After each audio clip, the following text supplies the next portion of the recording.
Hamlet by William Shakespeare. Scene Act 1, Scene 2. Flourish. Enter Claudius, King of Denmark, Gertrude the Queen, the consul as Polonius and his son Laertes, Hamlet, with others, among them Voltimand and Cornelius. King. The year of Hamlet, our dear brother's death, the memory be green, and that it us befitted to be our hearts, to bear our hearts in grief, and o'er our whole kingdom to be contracted in one brow of woe. Yet so far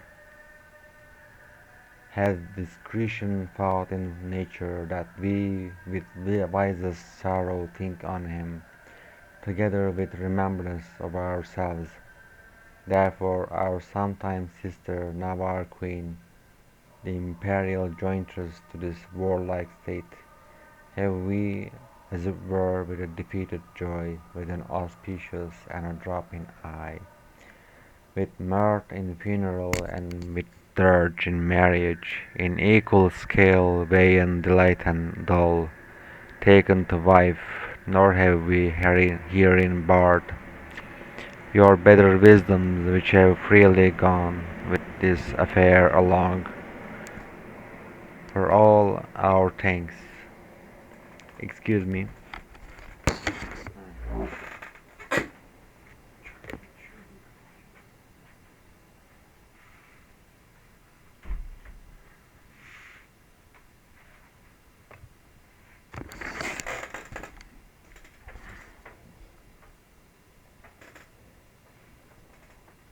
Okay.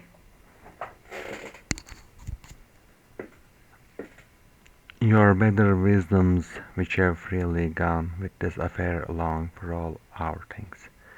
Now follows that you know, young Fortinbras, hold in a weak supposal of our worth, or thinking by our late dear brother's death, our state to be disjoined and out of frame, colleagued with this dream of his advantage, he had not failed to pester us with message, importing the surrender of those lands, lost by his father with all bonds of law, to our most valiant brother. So much for him. Now for ourselves, and for this time of meeting, thus much the business is we have here writ to Norway, uncle of young Fortinbras, who, impotent and bedrid, scarcely hears of this his nephew's purpose to suppress his further gait herein, in that he levies the list, and full proportions are all made out of his subject, and we here dispatch you, good Cornelius, and you, Voltimand, for bearers of this greeting to old Norway, giving to you no further personal power to business with the king more than the scope of these dilated articles allow, giving them a paper. Farewell, and let your haste command your duty.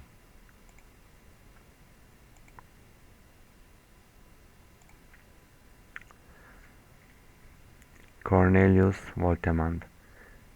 In that and all things will we show our duty, king, without it nothing. A heartily farewell. Voltimand and Cornelius exit. And now, Laertes, what's the news with you? You told us of some suit. What is it, Laertes? You cannot speak of reason to the Dane, and lose your voice. What wouldst do beg, Laertes? That shall not be my offer, not thy asking. The head is not more native to the heart, the hand more instrumental to the mouth, than is the throne of Denmark to thy father. What wouldst thou have, Laertes, my dread lord? Your leave and favour to return to France, from whence, though willingly I came to Denmark, to show my duty in your coronation, Yet now I must confess that duty done, my thoughts and wishes bend again toward France, and bow them to your gracious leave and pardon. King, have you your father's leave? What says Polonius? Polonius, had my lord wrung from me my slow leave by laboursome petition, and at last upon his will I sealed my heart consent. My heart consent. I do beseech you give him leave to go, King. Take thy fair hour, let his time be thine, and thy best graces spend it at thy will. But now my cousin Hamlet and my son, Hamlet aside, a little more than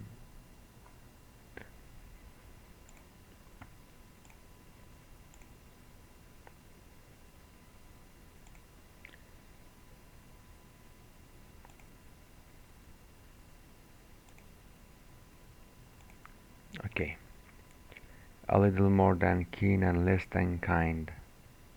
How is it, King, how is it that the clouds still hang on you? Hamlet. Not so, my lord, I am too much in the sun. Queen. Good Hamlet, cast thy nighted colour off, and let thine eye look like a friend on Denmark. Do not forever with thy veiled lids seek for thy noble father in the dust.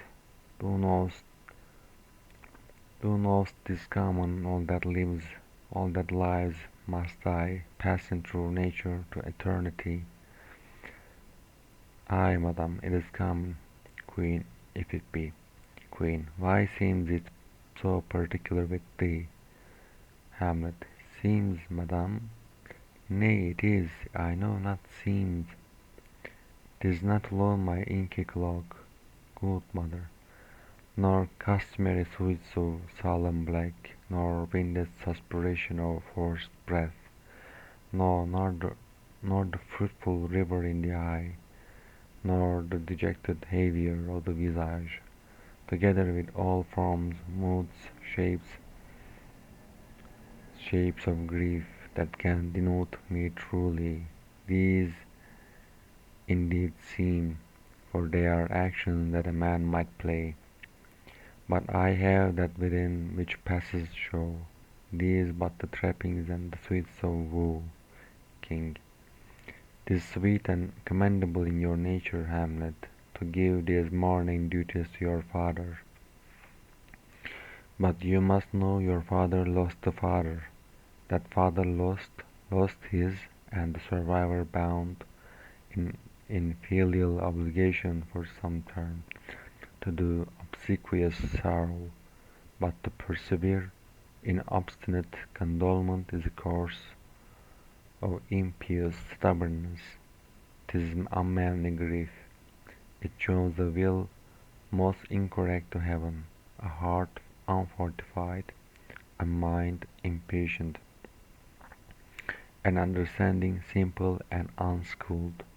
For what we know must be and is as common as any the most vulgar thing to sense. Why should we in our peevish opposition take it to heart? Why,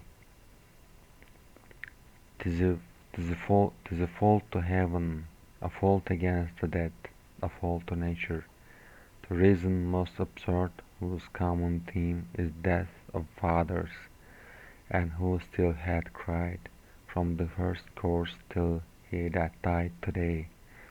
This this must be so. We pray you throw to earth this unprevailing woe, and think of us as of a father, for let the world take note, you are the most immediate to our throne, and with no less nobility of love than that which dearest father bears his son, do I impart toward you, for your intent in going back to school in Wittenberg. It is most retrograde to our desire, and we beseech you, bend you to remain here in the cheer and comfort of our eye, our chiefest courtier, cousin, and our son. Queen, let not thy mother lose her prayers, Hamlet. I pray thee to stay with us, go not to Wittenberg. Hamlet, I shall in all my best obey you, madam. King, why, 'tis a loving and fair reply. Be as ourselves in Denmark. Madam, come. This gentle and unforced accord of Hamlet sits smiling to my heart in grace whereof no jocund held that Denmark brings today, but the great cannon to the clouds shall tell, and the kings rouse the heaven shall brew it again. Re-speak in earthly thunder, come away, flourish all but Hamlet exit, Hamlet. Oh, that this too solid flesh would melt, thaw, and resolve itself into dew, or that the everlasting had not fixed his cannon against self-slaughter. O God, God, how very stale, flat, and unprofitable seem to me all the uses of this world. Fie on it, ah, fie! 'Tis an unweeded garden, that grows to seed. Things rank and gross in nature possess it merely, that it should come to this. But 2 months dead, nay, not so much, not to so excellent a king that was to this Hyperion to a satyr, so loving to my mother that he might not beteem the winds of heaven visit her face too roughly. Heaven and earth must I remember why she would hang on him, as if increase of appetite had grown by what it fed on, and yet within a month let me not think on it. Frailty, thy name is woman, a little month, or ere those shoes were old, with which you followed my poor father's body, like Niobe, all tears, Niobe, all tears, why she, even she, O God, a beast that once discourse of reason, would have mourned longer, married with my uncle, my father's brother, but no more like my father than I to Hercules, within a month, ere yet the salt of most unrighteous tears had left the flushing in her galled eyes. In her galled eyes, she married. O most wicked speed, to post with such dexterity to incestuous sheets! It is not, nor it cannot come to good, but break my heart, for I must hold my tongue. Enter Horatio, Marcellus, and Bernardo. Horatio, hail to your lordship. Hamlet, I am glad to see you well.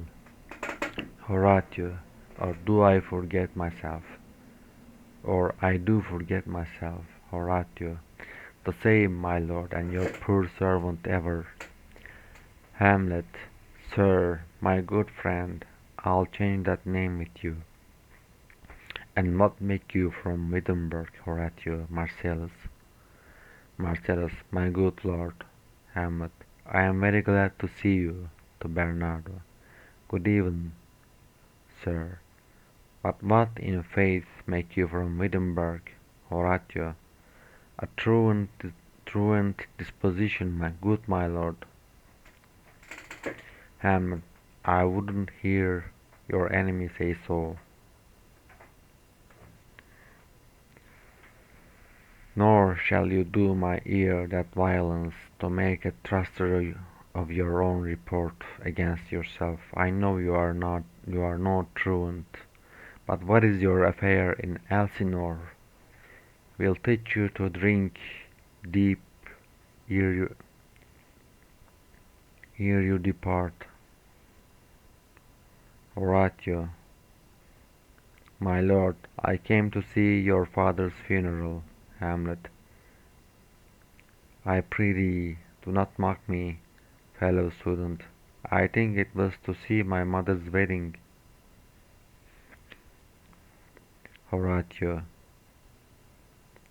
Indeed, my lord, it followed hard upon. Hamlet. Thrift, Horatio. The funeral baked meats did coldly furnish forth the marriage tables. Would I had met my dearest foe in heaven, or ever I had seen that day, Horatio. My father, methinks I see my father. Horatio, where, my lord? In my mind's eye, Horatio. Horatio, I saw him once. He was a goodly king. Hamlet, he was a man. Take him for all in all. I shall not look upon his like again. Horatio, my lord, I think I saw him yesternight. Hamlet, saw who? Horatio, my lord, the king, your father. Hamlet, the king, my father. Horatio, season your admiration for a while with an attent ear, till I may deliver, upon the witness of these gentlemen, this marvel to you. Hamlet, for God's law, let me hear. Horatio, 2 nights together had these gentlemen, Marcellus and Bernardo, on their watch, in the dead waste and middle of the night, been thus encountered a figure like your father, armed at point exactly cap a pie, appears before them, and with solemn march goes slow and stately by them. Thrice he walked by their oppressed and fear-surprised eyes. Within his truncheon's length, whilst they, distilled almost to jelly with the act of fear, stand dumb and speak not to him. This to me, in dreadful secrecy impart they did. And I with them the third night kept the watch, where, as they had delivered, both in time, from form of the thing, each word made true and good. The apparition comes. I knew your father. These hands are not more like. Hamlet. But where was this? Marcellus. My lord, upon the platform where we watch.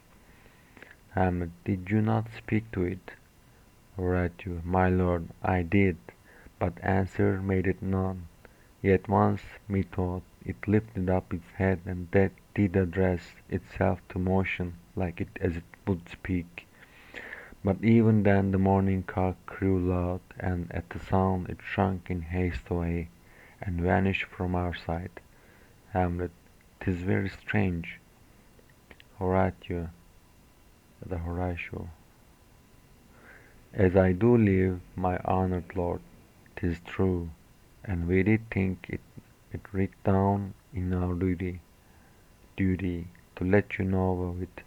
Hamlet. Indeed, sirs, but this troubles me. Hold you the watch tonight?